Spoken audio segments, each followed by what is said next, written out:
Welcome to my next Lost Season 6 episode review video. Before I get into that, though, pretty important, if you are caught up to the point where I am in rewatching or watching Lost, or you're just not entirely sure, then you definitely need to take the initiative and pay attention to the episode's title, which of course I'll mention, as well as put in the description. If that happens to be the case, fine. If you're not caught up, it would be my recommendation that you don't watch this detailed review any further to avoid any potential spoilers. And full disclosure, I've already seen the TV series Lost in full 3 other times. It's in my top 5 favorite TV series of all time. I absolutely love it. So join me and the legendary Crazy Coffee Man, who's actually watching Lost for the first time, in the comments section to discuss this awesome and amazing show. However, no spoilers past this episode review video. So with all that said, this will be Lost Season 6, Episode 7. The title of this episode is called Dr. Linus. And this will be my review reaction recap after just finishing watching the episode. We start with Ben running through the jungle. He falls and sees a row of torches moving through the darkness nearby. He scrambles up and rushes over. It is Ilana, Sun, Miles, and Frank Lapidus. Ilana immediately asks Ben where Saeed is, and Ben tells her that, considering that Saeed just killed Dugan and his interpreter, it is not likely that he will be joining them. When Ilana asks Ben if he's sure Saeed did it, Ben replies that Saeed was sitting near dead bodies with bloody knife, so he's sure. Sun protests to Ilana that she told them that they would be safe at the temple, and Ilana replies that that is what she told them. And then Ben suggests that they go to the beach camp, and Ilana agrees to this, and they start off. Our flash sideways is Ben teaching his European history class about Elba Island, where Napoleon Bonaparte faced his greatest test, his loss of power. At the end of the class, Principal Reynolds requests that Ben supervise detention all week. Ben explains that he's not available to do that because his students in the after-school history club need him. Reynolds replies that the club is not for the students, it's for Ben to feel needed. Referring to Ben simply as Linus, the principal walks away from him. As he leaves, Ben mutters, "It's Dr. Linus, actually." Arts complains about a formaldehyde stain on his shirt and about his outdated lab equipment. Ben makes an impassioned statement about the importance of learning and taking care of the students. He insists that Principal Reynolds thinks merely as an administrator and not as a teacher. Ben says he refuses to give up on his own principles, and then we have substitute teacher Locke overhear this, and he suggests that maybe Ben should be the principal. If the man in charge doesn't care about the school, then he must be changed. When Ben asks who'd listen to him as a principal, Locke responds that he's listening now. Back to the island, Miles asks Ben what that thing was back at the temple. Ben says that that is what killed Ilana's friends back at the statue. Ilana interjects by asking Ben to confirm that it was also the man in black who killed Jacob. And then Ben kind of hesitates, and Ilana, already suspicious, gives Miles the pouch containing Jacob's ashes so that he can figure out how Jacob died. Miles communicates with the ashes and determines that Linus killed Jacob. When Ilana asks Miles if he's sure, and Miles replies like Ben did earlier, saying he's sure because Ben was standing over Jacob's dead body with a bloody dagger. Ben instantly denies this, but in an extremely unconvincing manner. Miles insists with conviction that is so. Ilana angrily tells Ben that Jacob was the closest thing she's ever had to a father, and Miles says, "Uh-oh." And then they arrive at the ruins of the beach camp. Ilana gives out instructions about food, shelter, and starting a fire, and then sets to work making something with cable. Ben follows her around, launching into a defense of his innocence. Once again, he is very unconvincing, and Ilana coolly ignores him. Frank Lapidus says, "You make friends easy, don't ya?" Back to our flash sideways, Ben stares at his reflection in the microwave as he waits for the frozen turkey dinner for his father, Roger. While changing his father's oxygen tank, Ben reflects on how unimportant he feels at his job, especially given that he has a PhD. Roger says he wished better for Ben, which is why he signed up with the Dharma Initiative and moved them to the island when Ben was a child. Roger wonders aloud whether their lives would have been better if they had stayed on the island. The doorbell rings, and Ben greets one of his students, Alex Russo, who has come to ask where Ben was for History Club. She is disappointed to find out about the change in plans because she was hoping Ben would tutor her for a test, and then Ben offers to help her the next morning in the library instead. She has to bring the coffee. On the island, Sun approaches Ilana and asks how long they are to stay there, explaining that she needs to find her husband. Ilana tells Sun that she also wants to find Jin, as his last name is Quan, and she doesn't know whether she is supposed to protect Sun, Jin, or both of them. Sun asks what she means, and Ilana explains that they are candidates to replace Jacob. She says that when the replacement is chosen, they will find out what the job entitles. Sun asks how many candidates there are, and Ilana tells her that there are only 6 left. Coincidence? Oceanic 6? Jack and Hurley make their way toward the temple. Hurley tries to stall Jack several times in order to avoid going to the temple, as Jacob had warned him that that is not safe. Richard Alpert appears and offers to lead them to the temple. Hurley asks Jack if he trusts him, and Jack says to Hurley, "At least he's not Stalin," and follows Richard. Ben enters the tent once used by Sawyer and begins a search. He finds a bottle of oceanic water and remarks to Frank that he remembers the plane breaking in half like it was yesterday. Frank says that he was supposed to pilot Flight 815 but overslept, and he wonders how different his life would have been if he had flown that plane. Ben points out that regardless, the island still got Frank in the end. Ilana suddenly appears, aims her rifle at Ben, and orders him to walk. She marches him at gunpoint to the crash victim cemetery and attaches him to a nearby tree by his ankle with a restraining cable and a foot iron she has made. She hands him a shovel and demands he dig his own grave since he murdered Jacob. Back to our flash sideways. Ben quizzes Alex on the East India Trading Company. When she can't answer a question, she becomes frustrated and explains that it's important for her to succeed because of her mother's sacrifices. Ben says that reassuringly that she is one of the brightest students he has ever had, and he doesn't worry about her future at all. When Ben offers to write the letter of recommendation for college, Alex tells him that she needs that pervert Principal Reynolds to do it because he is a graduate of Yale, the school she is intending to apply to. Ben inquires further on the pervert accusation, and Alex pleads to Ben to promise not to tell anyone, and he agrees, and Alex tells him that Reynolds and the school nurse were having a sexual relationship on school grounds. Again, Alex asks that Ben not tell anyone about it, and replies that a promise is a promise. Back on the island, as Ben digs, Miles arrives with some green beans and a banana for Ben, but Ben says he's not hungry. Ben tells Miles that he will give him the $3.2 million if Miles helps him out of the current situation, and Miles responds that it would just be easier for him to just get the $8 million in diamonds buried with Nicky and Paulo in the grave nearby. A Nicky and Paulo reference. They didn't just forget about those two characters that were buried alive, but you thought they were dead. And then Ben says that he can't believe Miles is just going to stand by and watch as Ben is killed for murdering Jacob, who didn't even care about being killed.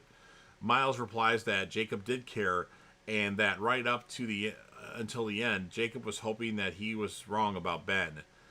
Ben is stunned about this. Ben stops digging for a second, and then Ilana shoots and says, "Dig." Richard leads them through the jungle, and Hurley asks him how it is possible that Richard looks the same as he did 30 years ago, and Richard says it is not easy to explain, but that Jacob gave him a gift. They arrive at the Black Rock. Richard admits that he lied about going to the temple because everyone at the temple is dead, but maybe their friends made it out alive. Hurley reveals that Jacob had implied to him earlier that it was unsafe to go to the temple. Richard is surprised by this and says that whatever Jacob said should not be believed. Richard heads for the wreck, saying that there's something he needs to do. Die. Back to our flash sideways. Ben goes to Art's lab to ask if it would be possible for him to access the faculty emails, namely the nurses. Arts presses Ben to tell him about the affair between Reynolds and the nurse. He recognizes that Ben is going after the big job and agrees to help in exchange for a better parking spot and new lab equipment. Back on the island, Richard informs Jack that this is the first time he has come back to this ship in all the time he's been on the island. Richard opens a box of dynamite sticks and a fuse wire, and Hurley tells him it is unsafe and the dynamite is unstable as it killed Arzt. Richard states that he cannot kill himself even though he wants to, which is why he wants Hurley or Jack to do it for him. Richard explains that Jacob touched him, which is thought to be a gift, but it's actually a curse. He says that he has devoted his life to Jacob, who claimed that everything was happening for a reason, that he had a plan and would share the plan with Richard when the time was right. Richard reveals that now that Jacob is dead, he believes that the entire life has had no purpose. He asks Jack to light a stick of dynamite for him, pointing out that he made a fuse long enough to give Jack time to get out. Jack immediately lights the fuse and sits down with Richard. Hurley is uncomfortable and decides to go, but Jack is calm and says he has to talk to Richard. Richard encourages Jack to go with Hurley, but Jack is confident that neither of them are going to die. Jack tells Richard that he has just been at the lighthouse, where it was evident that Jacob had been watching Jack since he was a kid. Jack says that he's sure that Jacob brought him to the island for a reason, and that reason is not to die here with Richard. Richard points out the risk, but Jack is certain that he is not wrong. As the fuse burns to the last inch, it goes out. Jack offers to try another stick, but Richard declines. Jack says that they should go back to the beach camp. Ben is almost finished digging when the Man in Black arrives as the Man in Black when no one else is watching. He asks Ben what he is doing and why, and Ben tells him that he's digging his own grave because Ilana plans to kill him for murdering Jacob.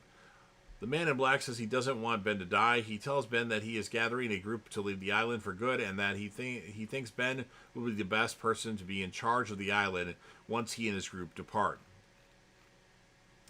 Ben points out that he is shackled to the tree, and the Man in Black points to Ben's foot iron, which then falls open.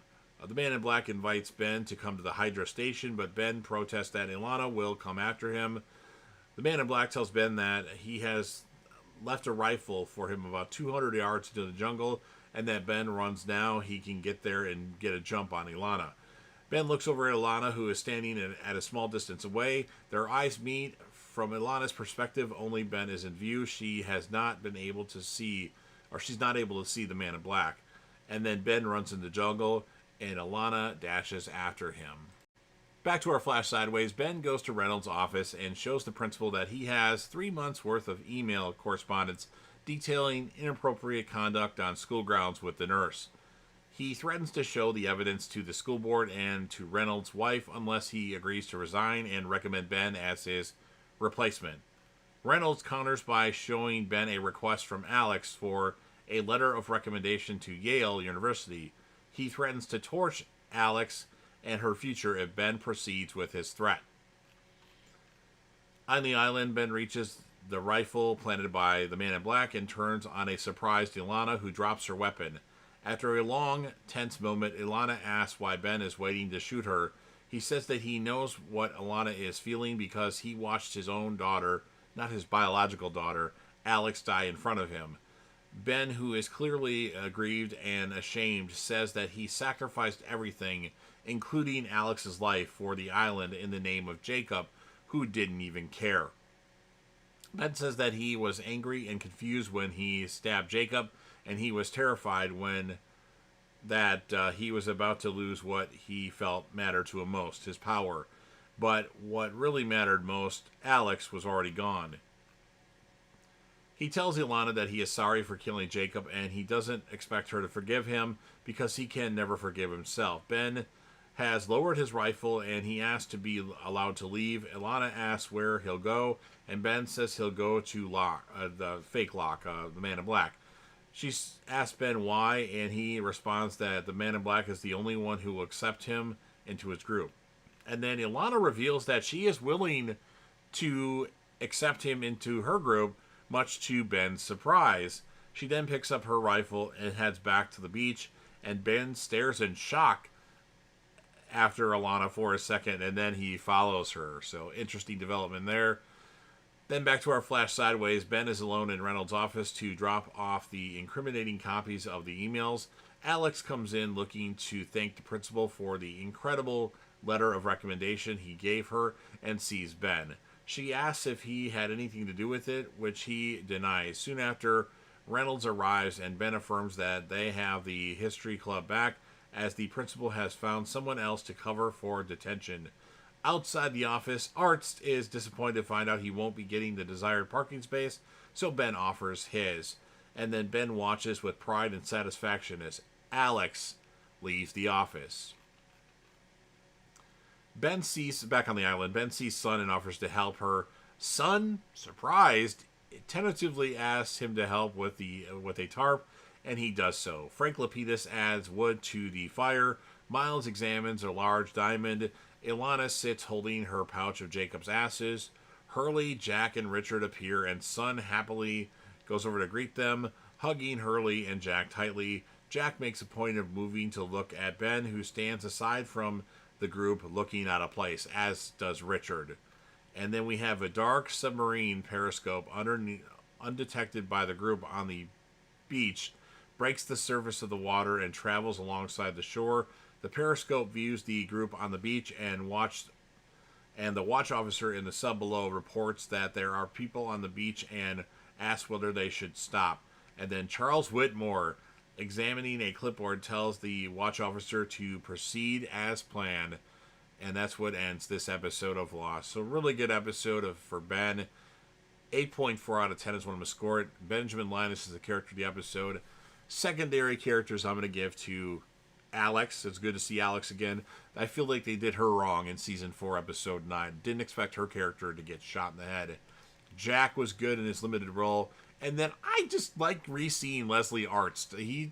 Daniel Roebuck does a great job playing this character that doesn't get a lot of time on the show. So those are my 4 characters, with Ben being the main one. So you've heard everything that I have to say. Now it's your turn. If you're a fan of Lost and you want to help me out with the YouTube algorithm, please make sure that you Hulk smash the like button, share the video with a friend, put this video on any one of your social media platforms. Don't forget to sound off in the comment section and interact with me and the legendary Crazy Coffee Man.